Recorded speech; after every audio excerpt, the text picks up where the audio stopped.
जय श्रीराम।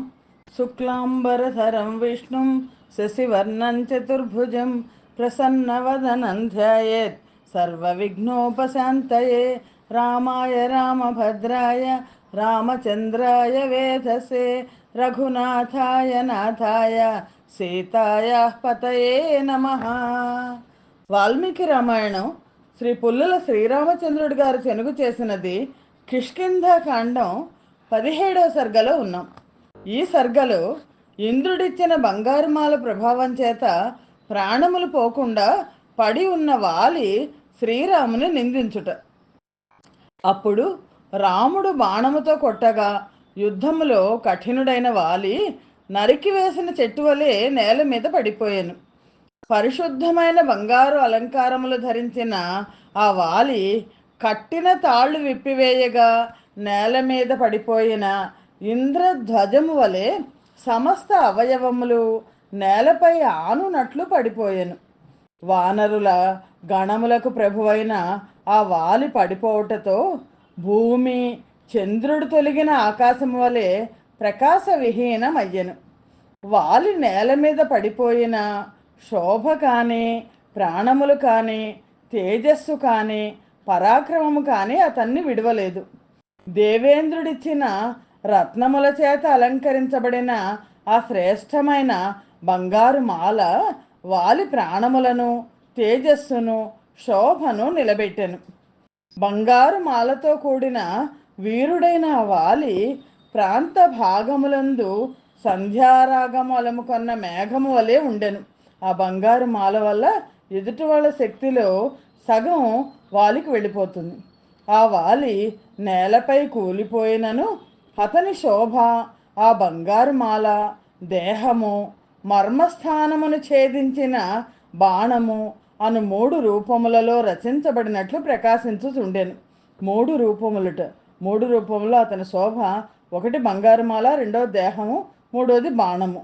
రాముని ధనస్సుచే ప్రయోగించబడిన స్వర్గ మార్గమును ఇచ్చే ఆ అస్త్రము ఆ వీరుడైన వాలికి సద్గతిని ప్రసాదించెను.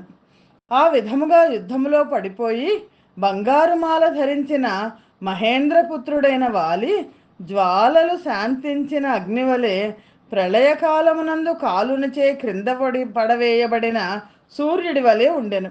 విశాలమైన వక్షస్థలము, దీర్ఘమైన బాహువులు, ప్రకాశించుతున్న ముఖము, పచ్చని నేత్రములు కల ఆ వాలి మహేంద్రుడి వలె ఎదిరింప శక్యము కానివాడు, ఉపేంద్రుడి వలె సహింప శక్యము కానివాడు. అట్టి వాలి పడిపోయినట్లు చూచి శ్రీరాముడు లక్ష్మణ సహితుడై అతని దగ్గరకు వెళ్ళెను. శ్రీరామ లక్ష్మణులు మెల్లగా చూచుతున్న వీరుడైన ఆ వాలి వద్దకు వెళ్ళి గౌరవ పురస్కరముగా వెళ్ళిరి. బాణము దెబ్బతిని కొంచెము మిగిలిన ప్రాణముతోనూ తేజస్సుతోనూ నేల మీద పడిపోయి స్పృహ కోల్పోయిన ఆ వాలి శ్రీరాముని, లక్ష్మణుని చూచి అర్థముతో కూడిన మాటలతో పరుషము, వినయ సంపన్నము, ధర్మసమ్మతము అయిన మాటలను సగర్వముగా ఇలా పలికెను. మరొకరితో యుద్ధము చేసే తొందరలో ఉన్న నేను నీ మూలమున మరణించుతున్నాను కదా. నీ వైపు తిరిగి లేని వానిని చంపి నీవు ఏ గుణమును సాధించినావు?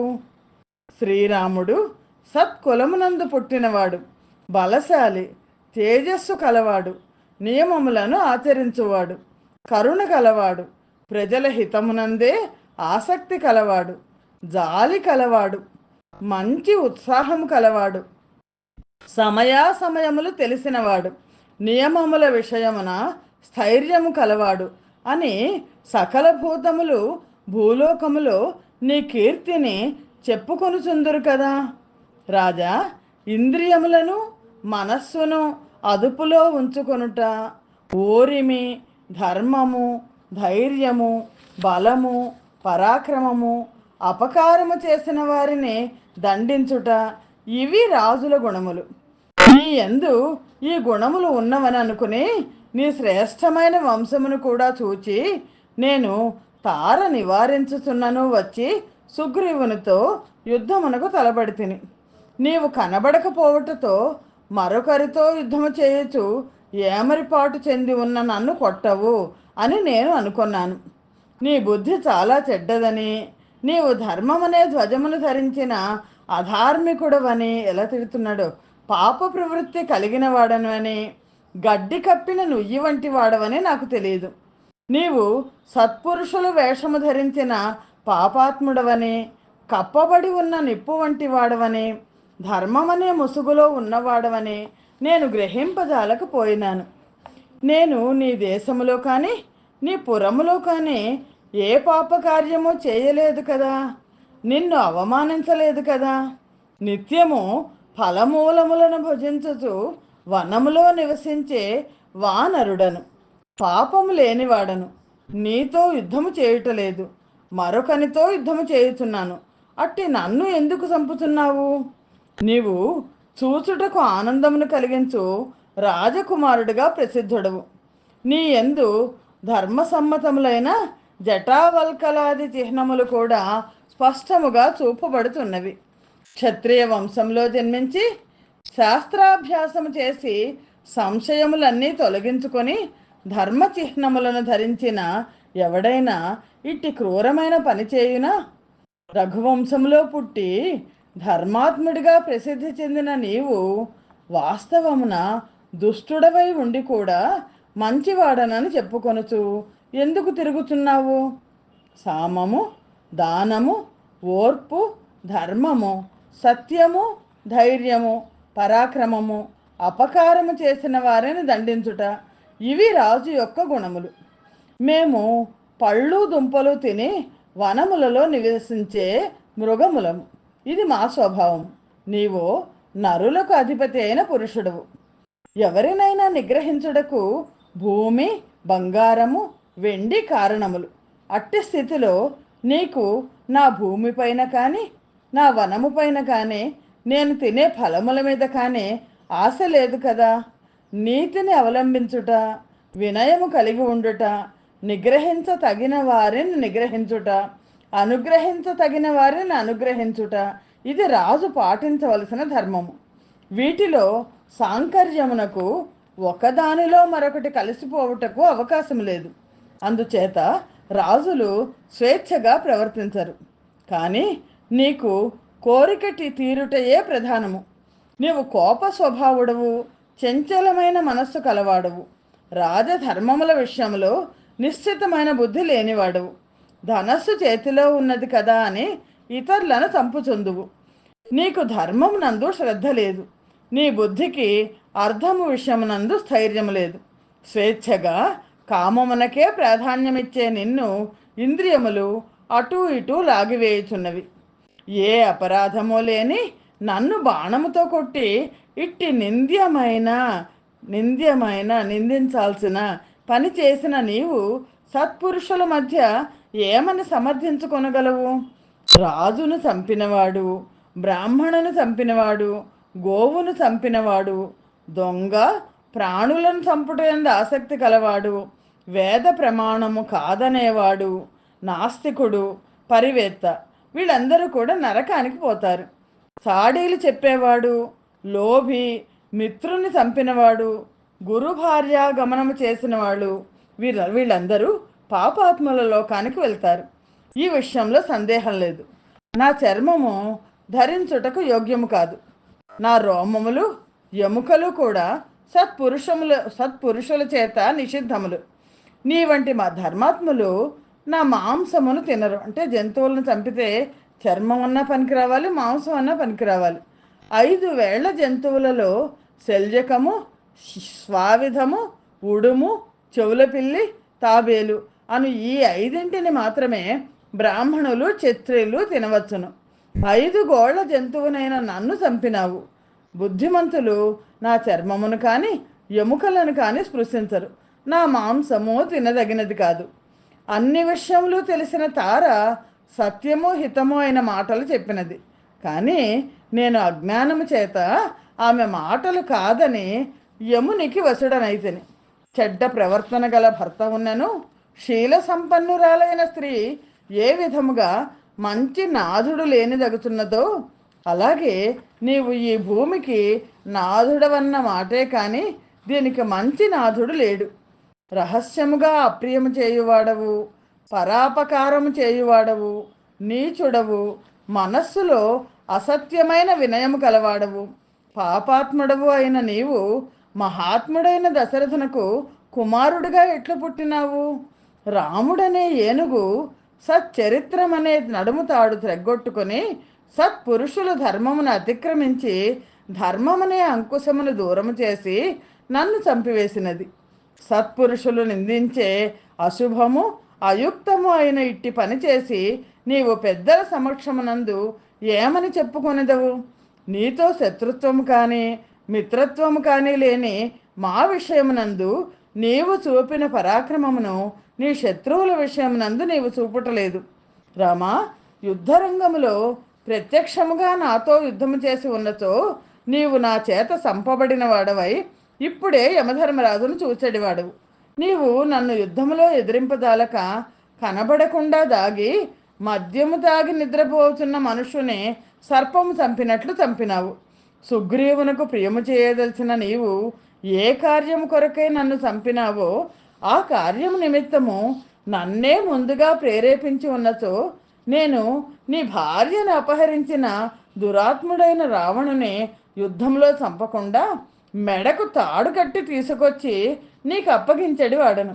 సీతను సముద్ర జల మధ్యమునందు దాచిన, పాతాళంలో దాచిన నీ ఆజ్ఞచే ఆమెను మధుకైటభులచే పాతాళంలో నిరోధించబడిన ఆడ గుర్రము రూపంలో ఉన్న శృతిని హయగ్రీవుడు తీసుకొని వచ్చి నీకు ఇచ్చి ఉండేది వాడను.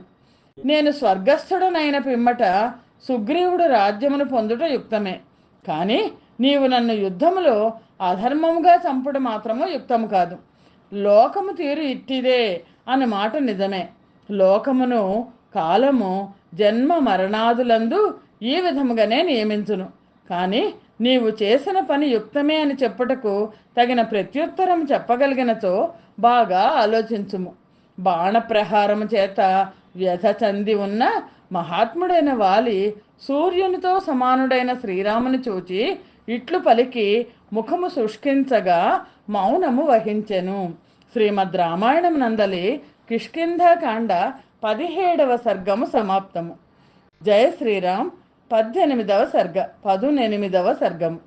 శ్రీరాముడు వాలి మాటలకు సమాధానము చెప్పుచూ తాను వాలికిచ్చిన దండము యుక్తమే అని సమర్థించుట.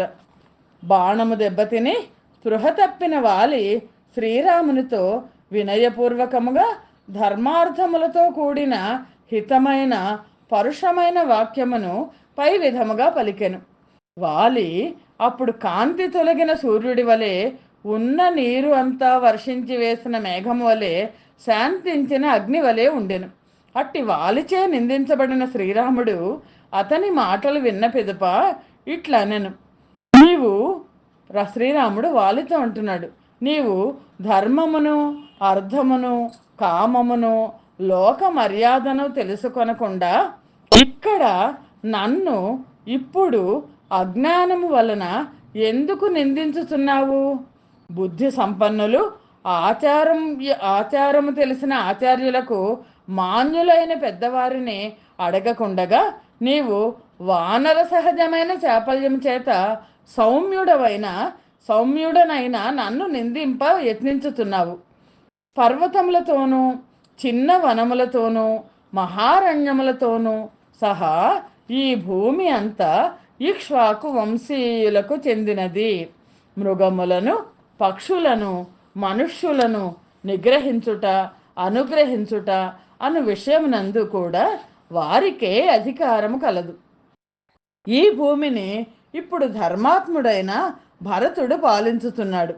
అతడు సత్యమునే పలుకువాడు, వక్రత్వము లేనివాడు, ధర్మ అర్థ కామముల తత్వము తెలిసినవాడు, దుష్టులను నిగ్రహించుట యందు శిష్టులను అనుగ్రహించుట యందు శ్రద్ధ కలవాడు. ఆ భరతుని యందు నీతి వినయము సత్యము స్థిరముగా ఉన్నవి. అతడు తగిన పరాక్రమము కలవాడు, దేశ కాలములు తెలిసిన రాజు. ధర్మ సంరక్షణ నిమిత్తము అతడు ఇచ్చిన ఆజ్ఞ ప్రకారము మేము మరికొందరు రాజులు ధర్మం అవిచ్ఛిన్నముగా ఉండునట్లు చూచుటకై ఈ భూమి మీద అంతటా సంచరించుచున్నాము.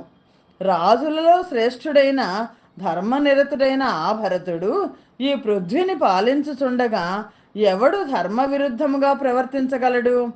శ్రేష్టమైన మా ధర్మమును పాలించుచున్న మేము భరతుని ఆజ్ఞను పురస్కరించుకొని ఎవరైనా ధర్మ మార్గమును అతిక్రమించుతున్నారా అని శాస్త్రానుసారముగా పరిశీలించి చూచుచుందుము. నీవు రాజధర్మమును అనుసరించక ధర్మమును చెడగొట్టినావు, నింద్యమైన కర్మ చేసినావు, కామ భోగములకే ప్రాధాన్యం ఇచ్చినావు. అన్నగారు, కన్న తండ్రి, విద్యనిచ్చిన గురువు వీరు ముగ్గురు తండ్రులని ధర్మ మార్గమునందున్నవారు తెలుసుకొనవలను. తమ్ముడు, కుమారులు, సద్గుణవంతుడైన శిష్యుడు వీరు ముగ్గురు కూడా తన పుత్రులే అని భావించవలను. ఇందుకు ధర్మమే కారణము. సత్పురుషులు ఆచరించు ధర్మము చాలా సూక్ష్మమైనది, తెలుసుకొనుటకు చాలా కష్టమైనది. సకల భూతముల హృదయములలో ఉన్న ఆత్మయే మంచి చెడ్డలను తెలుసుకొనగలుగును. పుట్టుకతో గ్రుడ్డివారైన ఇతరులతో ఆలోచించినట్లు నీవు చపల స్వభావులు, బుద్ధిని సరైన మార్గములో ఉంచుకొనని వారు అయిన వానరులతో ఆలోచించి ధర్మాధర్మములను తెలుసుకొనగలవా? నేను నా మాటల భావమును నీకు స్పష్టంగా చెప్పేదను, వినుము. నీవు కేవలము కోపముతో నన్ను ఇట్లు దూషించుట తగదు. నేను నిన్ను ఎందులకు చంపినానో కారణము వినుము. నీవు శాశ్వతమైన ధర్మమును విడిచి సోదరుని భార్యను స్వీకరించినావు. పాపకర్మ చేయు నీవు మహాత్ముడైన ఈ సుగ్రీవుడు జీవించి ఉండగానే కోడలి వంటిదైన రుమను కామము వలన పొందినావు. అందువలన స్వేచ్ఛగా ప్రవర్తించుచు ధర్మమును వ్యతిక్రమించిన నీవు చేసిన ఈ సోదరుని భార్యను స్పృశించుట అనే పాపమునకు ఈ దండము ఇవ్వబడినది. లోకమునకు విరుద్ధముగా ప్రవర్తించుచు లోకాచారమునకు దూరమైన వానికి దండము తప్ప మరి ఒక ప్రాయశ్చిత్తమేది నాకు కనబడదు. ఉత్తమ వంశమునందు పుట్టిన క్షత్రియుడైన నేను నీవు చేసిన పాపకర్మను సహించజాలను. ఏ మానవుడు కామమోహితుడై కుమార్తెను కానీ సోదరిని కానీ తమ్ముని భార్యను కానీ పొందునో అతనికి దండనము విధించబడినది. ఇప్పుడు భరతుడు రాజుగా ఉన్నాడు, మేము అతని ఆజ్ఞని పాలించుతున్నాము. నీవు ధర్మ మార్గము తప్పినావు, ఎట్లు ఉపేక్షించగలము? ధర్మానుసారము రాజ్యపాలనము చేయు బుద్ధిమంతుడైన భరతుడు ఉత్తమమైన ధర్మమును అతిక్రమించు వారిని నశింపచేయును. స్వేచ్ఛగా ప్రవర్తించు వారిని నిగ్రహించుటకై స్థిర చిత్తముతో ఉన్నాడు. మేము భరతుని ఆదేశమును శాస్త్రము వలె పాటించుచు కట్టుబాట్లను అతిక్రమించిన నీ వంటి వాళ్లను నిగ్రహించుటకై నిలిచి ఉన్నాము. నాకు సుగ్రీవునితో ఏర్పడిన స్నేహము లక్ష్మణునితో ఏర్పడిన స్నేహము వంటిది. భార్య రాజ్యము నిమిత్తముగా చేసుకొని ఏర్పడినది. అతడు నాకు సహాయము చేయనున్నాడు. నేను ఆనాడు వానరుల సమక్షమునందు ప్రతిజ్ఞ కూడా చేసి ఉన్నాను. నా వంటి వాడు చేసిన ప్రతిజ్ఞను పాలించకుండా ఎట్లుండగలడు? ధర్మసమ్మతములైన ఈ గొప్ప కారణముల చేత నీకు తగిన దండనమే ఇవ్వబడింది. దీనిని నీవు అంగీకరించవలెను. నిన్ను నిగ్రహించుట అన్ని విధముల ధర్మమే అని గ్రహించు. ధర్మమును పాటించువాడు స్నేహితునకు ఉపకారము చేసే తీరవలను. ధర్మమును అనుసరించి నీవు కూడా నీకు లభించిన దండము ధర్మసమ్మతమే అని గ్రహించుము. స్నేహితుడికి ఏదైనా కష్టం వస్తే ఆ స్నేహితుడి కష్టం తీర్చడానికి స్నేహితుడి శత్రువుని వధించడం అనేది సరైన ధర్మము అని శ్రీరాముడు చెప్తున్నాడు. సచ్చరిత్రను ప్రశంసించు 2 శ్లోకములను మనువు చెప్పినట్లు వినుచున్నాము. ధర్మమునందు నేర్పుగలవారు వాటిని స్వీకరించిరి. నేను కూడా వాటిలో చెప్పిన ప్రకారమే చేసినాను. పాపాలు చేసిన మానవులు రాజుల చేత దండించబడి పాపములన్నీ తొలగిపోవుటచే పుణ్యాత్ములైన సత్పురుషుల వలె స్వర్గమునకు వెళ్ళెదరు. దండమును అనుభవించుట వలన కానీ పట్టి విడువబడుట వలన కానీ దొంగ చేసిన పాపము నుండి విముక్తుడగును. కానీ సరిగా దండించని రాజుకు ఆ పాపాత్ముని పాపము సంక్రమించును. పూర్వము శ్రమణుడు నీవు చేసిన వంటి పాపమునే చేశాను. మా పూర్వపురుషుడు పూజ్యుడు అయిన మాంధాత అతడిని శిక్షించలేదు. అప్పుడు ఆ పాపము మాంధాతకు సంక్రమించినది. అదే విధముగా ఏమరపాటు చెందిన మరికొందరు రాజులు కూడా ఇతరులు చేసిన పాపమును పొందిరి. వాళ్ళు ప్రాయశ్చిత్తము చేసుకొని ఆ పాపమును తొలగించుకొని చుందురు. అందుచేత నీవు మనస్సులో బాధపడవలసిన పని లేదు. నిన్ను సంపుట ధర్మసమ్మతమే. మేము స్వతంత్రులము కాము, శాస్త్రమును అనుసరించువారము. మరి ఒక కారణము కూడా చెప్పేదని వినుము. ప్రధానమైన ఆ కారణము విన్న పిమ్మట మీకు కోపం ఉండదు.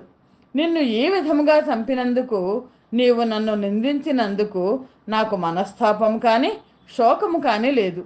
ఎందుచేతననగా మానవులు దాగి ఉండి కానీ కనబడుచు కానీ అనేక మృగములను వలలతోనూ పాశములతోనూ ఇంకా అనేక కపట ఉపాయములతోనూ బంధించుతుందురు. మృగములు పరిగెత్తుచున్నా, భయపడినా, భయము లేక కదలకుండా నిలిచి ఉన్నా, ఏమరిపాటుతో ఉన్నా, ఏమరిపాటు లేకపోయినా, మరొక వైపు తిరిగి ఉన్నా వాటిని చంపుతుందురు. అట్లు చేయుటలో దోషము లేదు. ధర్మవేత్తలైన రాజర్షులు వేటాడుతుందురు కూడా. నీవు నాతో యుద్ధము చేసినా చేయకపోయినా వానరుడవే కదా. అందుచేతనే నిన్ను యుద్ధములో బాణముతో కొట్టినాను. సంపాదింప శక్యము కాని ధర్మమును, పవిత్రమైన జీవితమును రాజులే ఇచ్చెదరు. సందేహం లేదు. రాజులనగా మనుష్య రూపములో భూలోకమునందు సంచరించే దేవతలు. అందుచేత వారిని హింసించకూడదు, నిందించకూడదు, తేలికగా మాటలాడకూడదు, అప్రియము పలకకూడదు. నీవైతే ధర్మమేమో తెలియక కేవలము రోషముతో నిండిన వాడవై నా తండ్రి తాతల నుండి వచ్చుతున్న ధర్మ మార్గమును అనుసరించుతున్న నన్ను దూషించుతున్నావు. శ్రీరాముని మాటలు వినిన పిదప వాలి మనస్సులో చాలా చింతించెను. ధర్మమును గూర్చి నిశ్చితముగా అభిప్రాయము కలుగుటచే రాముని యందు దోషమేమీ లేదని గ్రహించెను. పిమ్మట వానరరాజైన వాలి అంజలి ఘటించి శ్రీరామునితో ఇట్లు పలికెను. శ్రీరామ, నీవు చెప్పినదంతా సత్యము, సంశయము లేదు. ఉత్తమునకు నీచుడు సమాధానము చెప్పజాలడు కదా. నేను పొరపాటుచే ఇంతకు ముందు అయుక్తముగాను అప్రియముగాను పలికిన మాటలకు నా విషయమున దోషమును చూడకుము. నీవు అన్ని విషయములు పరిశీలించి వాటి తత్వమును తెలుసుకున్నవాడవు. ప్రజల హితమునందే ఆసక్తి కలవాడవు. ఎట్టి దోషములు లేని నీ బుద్ధి ఏ కారణము వలన ఏ కార్యము కలుగుతున్నది అను విషయమును స్పష్టంగా నిర్ణయించ సమర్థమైనది. నేను ధర్మము నుండి దూరమైనాను. ధర్మమును అతిక్రమించిన వారిలో అగ్రేసరుడను. నన్ను అట్టి ధర్మముతో కూడిన మాటలతో పాలించుము. బురదలో దిగబడిపోయిన ఏనుగు వలె ఉన్న వాలి కన్నీటితో డగ్గుత్తిక చెందిన కంఠము గలవాడై శ్రీరాముని చూచి దీన స్వరముతో మందముగా ఇట్లు పలికెను. సద్గుణముల చేత పెద్దవాడు, అందమైన బాహువులు ధరించినవాడు అయిన నా కుమారుడు అంగదుని గూర్చి విచారించినంతగా నన్ను గూర్చి గాని, తారను గూర్చి గాని, ఇతర బంధువులను గూర్చి గాని నేను విచారించుట లేదు. బాల్యము నుండి లాలన చేయబడిన అంగదుడు నేను కనబడకపోవటచే దీనుడై పూర్తిగా నీళ్లు త్రాగివేసిన చెరువు వలె ఎండిపోవును. అంగదుడు వయస్సు చేత చిన్నవాడు, లోకానుభవము లేనివాడు. తారపుత్రుడైన ఇతడు నా ఏకైక కుమారుడు.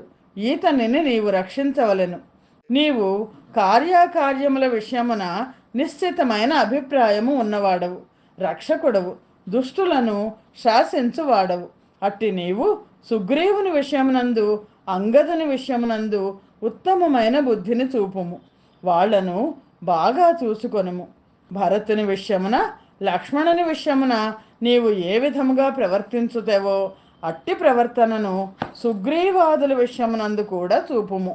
దీనురాలైన తార స్వయముగా ఏ అపరాధమో చేయకపోయినను నా అపరాధము చేత ఆమె కూడా అపరాధము చేసినదే అని భావించి సుగ్రీవుడు ఆమెను అవమానించకుండా ఉండునట్లు చూడుము.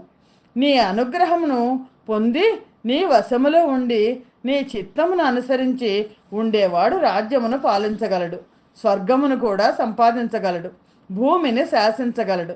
తార నివారించుతున్నా నీ చేతిలో మరణించుటక అన్నట్లు నేను నా సోదరుడైన సుగ్రీవునితో ద్వంద్వ యుద్ధమునకై తలపడి తిని. వానరరాజైన వాలి శ్రీరామునితో ఇట్లు పలికి విరమించాను. అప్పుడు ఆ శ్రీరాముడు స్పష్టమైన ఆలోచన గల ఆ వాలికి సత్పురుషులకు సమ్మతములు, ధర్మముతోనూ యథార్థముతోనూ కూడినవి అయిన మాటలు చెప్పాను. వాలి, తార అంగదుల విషయమున నీవు దుఃఖించకుము. మేము నిన్ను అనవసరముగా చంపినామని కానీ నీవు మహాపాపములు చేసినావని కానీ భావించకుము. నీ విషయమునందు ఏర్పడిన విశేషము చేత, అనుగ్రహ బుద్ధి చేత ధర్మానుసారముగా చేయవలెనని మేము నిశ్చయము చేసుకున్నాము.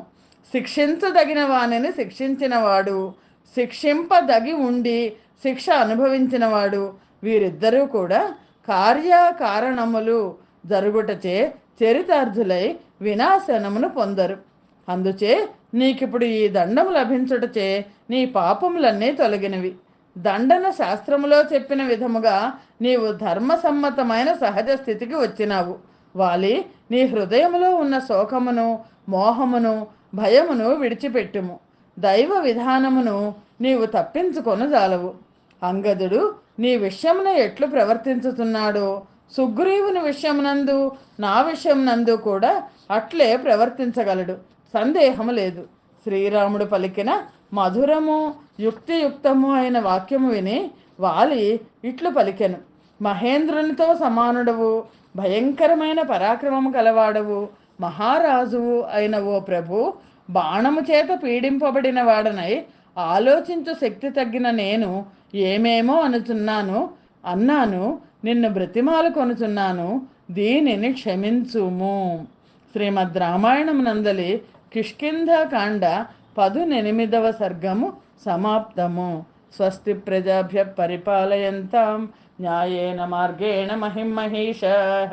గోబ్రాహ్మణేభ్య శుభమస్తు నిత్యం. లోకాః సమస్తాః సుఖినో భవంతు. సర్వం శ్రీరామార్పణమస్తు. జయ శ్రీరామ్.